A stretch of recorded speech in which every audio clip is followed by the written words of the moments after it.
Saudi Arabia दुनिया का 12वां बड़ा मुल्क है, जिसका कुल एरिया 21,50,000 किलोमीटर है।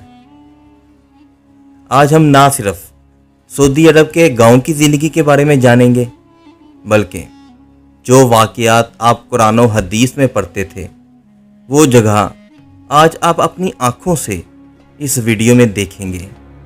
और हाँ, जितना गौर से देखेंगे, यकीन माने आज से 1400 साल पहले उन्हीं वाक़यात में आप अपने आप को महसूस करेंगे, उसी इंटेंसिटी के साथ। बहुत से सऊदी देहात सहराई इलाकों में वाक़या है। किसी जगह पर खुश्क हालात, कहीं इंतहाई गर्म दर्जा हरारत और बहुत कम पौधे हैं। कुछ गांव असीर और हिजाज के पहाड़ी इलाकों में वाक़या हैं, जहां ठंडा मौसम और ज़्यादा हरियाली है। घर अक्सर मुकामी तौर पर हासिल करदा मवाद जैसे पत्थर, मिट्टी और खजूर के झुंड से बनाए जाते हैं। सहराई इलाकों में गर्म को ठंडा रखने के लिए कुछ इस तरह से डिज़ाइन किया जाता है, जिसमें मोटी दीवारें और छोटी खिड़कियां होती हैं। बढ़ती हुई माशी तरक्की के साथ बहुत से देहातों ने अपने घरों को बिजली, बहते पानी और एयर कंडीशन जैसे जदीद घरों में तमीर करवा लिया है। ये है बनी साद विलेज, जो तैफ से 74 किलोमीटर दूर है। वीडियो इस गांव से ही क्यों शुरू हुई? क्योंकि यहीं से मुसलमानों का वो लीडर, जिसे अगर कोई गैर मुस्लिम भी जान लेता तो वो भी इन्हें अपना लीडर कहने पर मजबूर हो जाता, क्योंकि ये है हज़रत मोहम्मद सल्लल्लाहु अलैहि वसल्लम की रज़ाई माँ का घर, अम्मा दाई हलीमा का घर। ये है वो जगह जहाँ दाई हलीमा का घर था। अब यहाँ घर तो नहीं है, लेकिन उनकी याद में जाए नमाज़ें रखी हुई हैं। अक्सर मुसलमान यहाँ आकर नमाज पढ़ते हैं और खुदा का शुक्र अदा करते हुए ये कहते हैं कि हमने आप सरकार सल्लल्लाहु अलैहि वसल्लम के घर में नमाज पढ़ी। इस घर में आप सरकार सल्लल्लाहु अलैहि वसल्लम का वो टाइम था जिस टाइम नमाज फ़र्ज भी नहीं थी। उस घर में हमने नमाज अदा की। और ये है वो कुआं जहां आप सरकार सल्लल्लाहु अलैहि वसल्लम के सीने को चाक करके इस कुएं के पानी से धोया गया था। तो ये है वो शख्सियत का घर, जिसके पास दोनों जहानों का सब कुछ होने के बाद वजूद भी इस तरह की जगह पर रहे। हम अपने घरों में होते हुए, चाहे हो या तेज़ हवाएं, आराम से रहते हुए, सिर्फ लाइट जाने पर खुदा से दिल ही दिल में ये कहना शुरू कर देते हैं कि या तो हमें इस मुल्क से निकाल दे, या फिर इतना दे कि लाइट आए ना आए, हमारे पास बिजली से रिलेटेड सारी फैसिलिटीज़ होनी चाहिए। लेकिन इस घर को देखें, ये वो शख्सियत का घर है जिसके इशारे पर चांद के दो टोटे हो जाएं। एक ही रात में खुदा से मिल लाएं, जहन्नमी और जन्नती भी देख लिए। ये है आप सरकार सल्लल्लाहु अलैहि वसल्लम के घर के अंदर का नज़ारा, जहाँ एक चारपाई और उससे नीचे एक और बिस्तर जो खजूर की चटाई पर है। पानी लाने के लिए चमड़े का मशकीज़ा, और छत पर देखा जाए जहाँ खजूरों के पत्तों की छाल है। दीवार पर आज भी टंगे हुए हथियार हैं, क्योंकि आप सरकार सल्लल्लाहु अलैहि वसल्लम के घर में खाने पीने का कुछ हो या ना, लेकिन दीवार पर तेज़ धार की तलवार और तीरंदाजी वाले हथियार ज़रूर टंगे होते थे, क्योंकि ये उस टाइम के अच्छे जर्नल भी थे और हर वक्त तैयार रहते थे खुदा की राह में लड़ने के लिए, अपने लिए नहीं, हक के लिए और उन लोगों को इंसाफ दिलाने के लिए जिसके लिए हम आज भी मजम्मत करते हैं। जी हाँ, मैं बात कर रहा हूँ कमज़ोर और निहत्ते लोग जैसे कि फ़लस्तीन की। और ये जो आप देख रहे हैं, ये कोई आम जगह नहीं है। ये खलीफा अव्वल का घर है, जो कि आज मस्जिद में तब्दील कर दिया गया है। अबू बकर सदीक रज़ियल्लाहु अन्हु, जो कि आप सरकार सल्लल्लाहु अलैहि वसल्लम के सच्चे दोस्त थे और इस्लाम को नेक्स्ट लेवल पर ले जाने वाले पहले खलीफा अव्वल भी थे। जो आंख बंद करके भी सादी को अमीन का एतबार करते थे। ये उस हस्ती का घर है जिसके लिए आप सरकार सल्लल्लाहु अलैहि वसल्लम ने दुआ की थी। 22 लाख मुरब्बा किलोमीटर पर हुकूमत करने वाले का यह घर, जो आज भी तकरीबन वैसे ही है, लेकिन यहाँ की गवर्नमेंट भी इसका अच्छा खासा ध्यान रखती है। और ध्यान इसलिए नहीं रखती कि वो इन मजहबी शख्सियतों से कोई अकीदत रखती है, वो इसलिए ध्यान रखती है कि वो इस जगह को एज ए टूरिस्ट प्लेस बना कर रखें।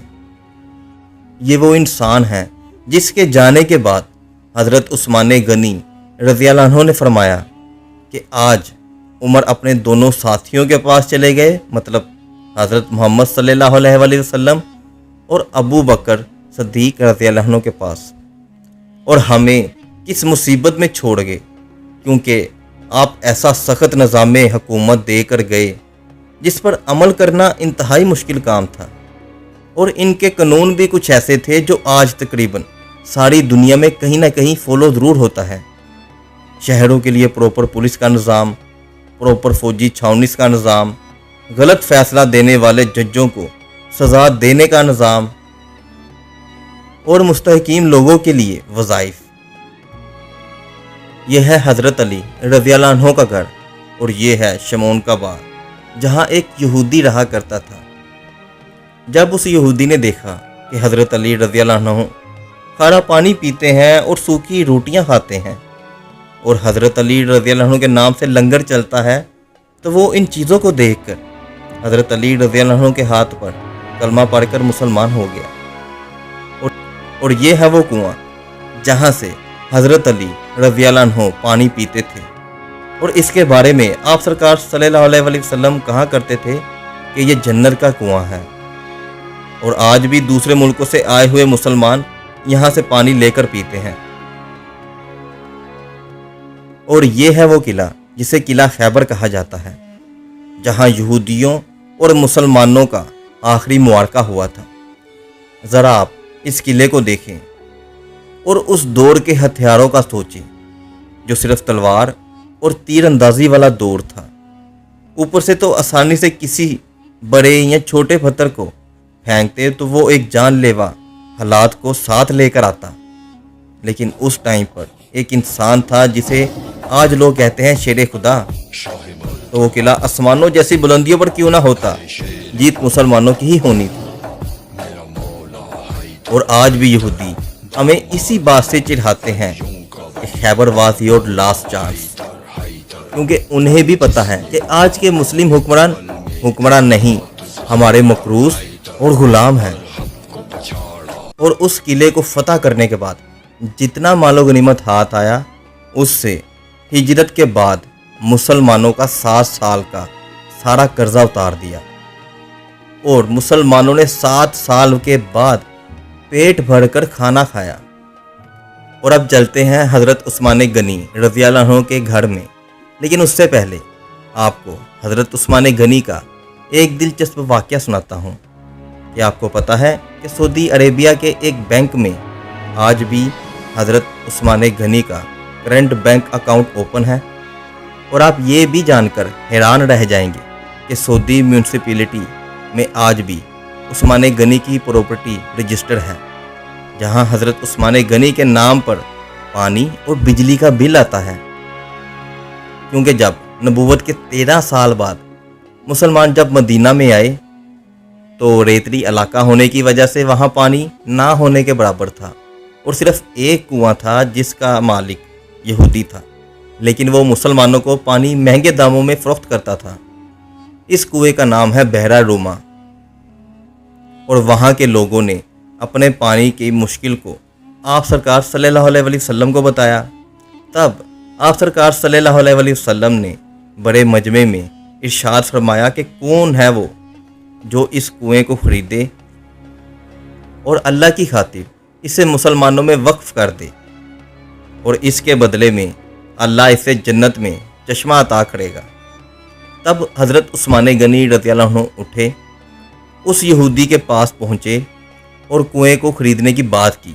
लेकिन पहले तो यहूदी ने इनकार कर दिया, क्योंकि ये कुआं काफ़ी मुनाफा बख्श था। لیکن پھر اس بات پر ایگریمنٹ ہوا کہ ایک دن تم پانی فروخت کرو اور ایک دن حضرت عثمان غنی۔ تب اس یہودی نے لالچ میں آ کر مان لیا، لیکن اسے کیا پتا تھا کہ آپ رضی اللہ عنہ یہ اللہ کی رضا کے لیے کر رہے ہیں، بزنس کے لیے نہیں۔ لیکن جب اس نے دیکھا کہ جس دن عثمان غنی رضی اللہ عنہ کا دن ہوتا ہے تب مسلمان آتے ہیں اور اگلے دن کے لیے بھی پانی ذخیرہ کر لیتے ہیں، اور جب یہ سارے منظرنامے کو یہودی نے دیکھا تو اس نے سارا کنواں حضرت عثمان رضی اللہ عنہ کو بیچ دیا، اور تب یہ کنواں تقریباً 35,000 درہم میں بیچا گیا تھا۔ اور وقت گزرتا گیا اور عثمان غنی کے دور میں ہی کنویں کے پاس کھجوروں کا باغ بن گیا، اور آل سعود کے ٹائم پر ان کھجوروں کے درختوں کی تعداد 1550 سے زیادہ ہو گئی، اور پھر حکومت نے اس باغ کے چاروں طرف میں دیوار بنائی اور اس جگہ کو عثمان غنی رضی اللہ عنہ کے نام سے رجسٹر کر دیا، اور وزارت زراعت اس باغ کی کھجوروں کو مارکیٹوں میں سیل کر کے اس کے منافع کو حضرت عثمان غنی کے بینک اکاؤنٹ میں جمع کراتی رہی، اور چلتے چلتے اس اکاؤنٹ میں اتنے پیسے جمع ہو گئے کہ اس سے ایک عثمان بن عفان نام کے ہوٹل بنا دیا گیا، اور اس ہوٹل سے بھی جتنی کمائی ہوتی اس کا آدھا غریبوں اور مسکینوں میں اور آدھا بینک میں ٹرانسفر ہو جاتا ہے۔ اور یہ ہے وہ گھر جہاں حضرت عثمان غنی رضی اللہ عنہ رہا کرتے تھے۔ اور غنی کا لفظ کیا سوٹ کرتا ہے آپ کے نام پر کہ 1400 سال گزر گئے لیکن آج بھی سٹائلش بینک کے اکاؤنٹ میں سٹائلش بزنس بھی ہو رہا ہے، اور نہ ہوتے ہوئے بھی ان لوگوں سے سٹائلش ہوٹل بھی بنوا دیا جنہوں نے آپ کی زندگی کو نہ پڑھا اور نہ سنا۔ سعودی عرب کے دیہاتوں میں برادری کا مضبوط احساس ہوتا ہے، جس میں پڑوسی ایک دوسرے کی مدد کرتے ہیں اور اجتماعی سرگرمیوں جیسے کھیتی باڑی، تہوار اور مذہبی تقریبات میں حصہ لیتے ہیں۔ دیہاتوں میں عام طور پر مرد باہر کے کام جیسے کاشتکاری، گلہ بانی اور تجارت میں شامل ہوتے ہیں، جبکہ خواتین گھریلو فرائض اور خاندان کی دیکھ بھال کا انتظام کرتی ہیں۔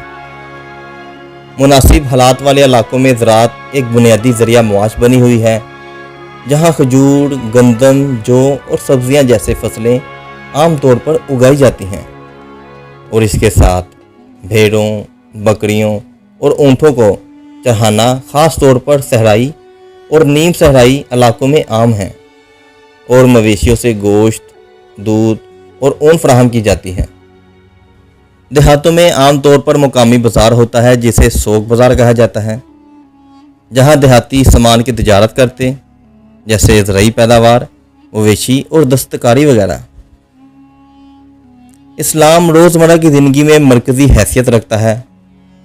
گاؤں کے لوگ مسجد میں نماز ادا کرتے ہیں، رمضان کے دوران روزے رکھتے ہیں، اور عید الفطر اور عید الاضحیٰ جیسے اسلامی تعطیلات بھی مناتے ہیں۔ مسجد گاؤں میں ایک مرکزی نقطہ ہے اور عبادت کی جگہ کے طور پر کام کرتا ہے۔ روایتی تہوار جیسے شادیاں اور خاندانی اجتماعات کو موسیقی، رقص اور دعوتوں سے نشان زد کیا جاتا ہے۔ سعودی عرب کے روایتی لباس کی بات کی جائے تو مردوں کے لیے تھوپ اور عورتوں کے لیے عبایا اکثر خاص مواقع کے لیے پیچیدہ کڑھائی اور لوازمات کے ساتھ تیار کیا جاتا ہے۔ بہت سے دیہاتوں میں پرائمری اور سیکنڈری اسکول ہیں جہاں لڑکوں اور لڑکیوں دونوں کے لیے تعلیم تک رسائی میں اضافہ ہوتا ہے۔ تعلیمی اصول کو بہتر بنانے کی کوششیں کی جا رہی ہیں، جبکہ روایتی تعلیم مذہبی علوم پر مرکوز ہے۔ جدید نصاب میں سائنس، ریاضی اور ٹیکنالوجی سمیت متعدد مضامین شامل ہیں۔ بنیادی صحت کی دیکھ بھال کی حفاظت گاؤں کے کلینک میں دستیاب ہے، جو ضروری طبی دیکھ بھال اور ویکسینز فراہم کرتی ہیں۔ مزید جدید طبی ضروریات کے لیے دیہاتوں کو ہاسپٹلوں اور خصوصی نگہداشت کے ساتھ قریبی قصبوں یا شہروں کا سفر کرنے کی ضرورت پڑ سکتی ہے۔ بہترین سڑکوں کے نیٹ ورک اور نقل و حمل کے اختیارات نے دیہاتوں اور شہری مراکز کے درمیان رابطے میں اضافہ کیا ہے۔ تجارت اور خدمات تک रसाई में सहूलत फराहम की है। बहुत से देहातों को अब बिजली, साफ पानी और टेली कम्युनिकेशन तक रसाई हासिल है। हालांकि कुछ दूर दराज इलाकों को अभी भी चैलेंजेस का सामना है। तरक्की के बावजूद शहरी और दही इलाकों के दरमियान मुआशी ताफत मौजूद है। देहातों को बेरोजगारी की बुलंद शरह और कम आमदनी की सतह का सामना करना पड़ता है। इसी वजह से नौजवान नस्लें बेहतर मौके के लिए शहरों की तरफ हिजरत करती हैं। गांव अक्सर तारीखी अमारात और रवायती फ़न तमीर को नुमाया करते हैं, जो सकाफती विरसे में दिलचस्पी रखने वाले सियाहों को अपनी तरफ राग़िब करती हैं। विजन 2030 के हिस्से के तौर पर पायदारी, तरक्की और जदीदकारी की कोशिशों के ज़रिए माशियत को बेहतर बनाया जा रहा है और दही इलाकों में मियारी ज़िंदगी को भी बेहतर बनाने पर तवज्जो दी जा रही है। खलासन ये कि सऊदी अरब की देहाती ज़िंदगी रवायात और जदीदियत का एक मुतहरक इम्तियाज़ है, जो सकाफती विरसे रवायती तरीक़ों से जुड़ी हुई है। देहाती तेज़ी से जदीद सहूलियात और तलीम को अपनी रोज़मर्रा की ज़िंदगी में शामिल कर रहे हैं। बरादरी का एहसास, ख़ानदान का एहतराम और इस्लामी अकीदे की पाबंदी गाँव की ज़िंदगी में मजबूत सुतून बने हैं, जिसकी वजह से मुआशी और समाजी मंजरनामा बेहतर तरीके से तैयार हो रहा है। सऊदी अरेबिया में या तो गांव आपको आधे टूटे मिलेंगे या फिर शहरों से बहुत दूर या पहाड़ों पर मिलेंगे।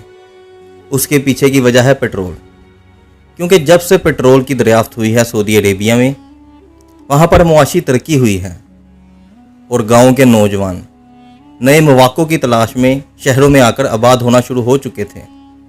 और उसके अलावा कुछ गाँव वालों ने अपने पुराने घरों को तोड़कर नए घरों में तब्दील करवा दिया है, जो कि अब शहर लगते हैं। इसलिए सऊदी अरेबिया में गाँव बहुत ही कम आपको नज़र आएंगे। इस वीडियो को बनाने के लिए मैंने हज़ारों बार सोचा कि कहीं कोई गलती या कोताही ना हो जाए, लेकिन अगर कोई गलती या कोताही हो जाए तो आपसे पहले से ही मुआज़रत चाहता हूँ और खुदा भी मुझे माफ़ करे। तो ये तो थी सऊदी अरब के गाँव की ज़िंदगी, लेकिन अगर आप ईरान के गांव की ज़िंदगी देखना चाहते हैं तो उसके लिए यहाँ क्लिक करें। चाइना के गांव की ज़िंदगी देखना चाहते हैं तो उसके लिए यहाँ क्लिक करें।